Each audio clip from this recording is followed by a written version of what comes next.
Hey guys, in this video, I will show you how to file taxes for free in Canada using NETFILE. Alright, let's begin. So, the first thing that you want to do is open up your preferred web browser. Over here, you can use any browser like Google Chrome. After that, search for NETFILE Canada and open the official CRA website. Then scroll down and you will see a list of certified tax software options that you can use for free. Over here, choose one of the free software options such as SimpliTax, SimpleTax or TurboTax Free. After that, click on the link and it will take you to the selected software's website. Then create an account or sign in if you already have one. After that, start entering your personal tax information including your SIN, income details and any deductions or credits.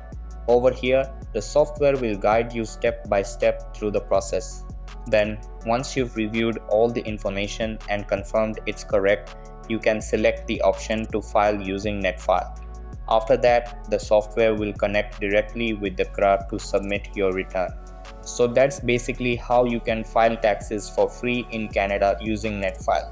And that's it for this video. If you found this helpful, consider subscribing and giving this a big thumbs up. Thanks.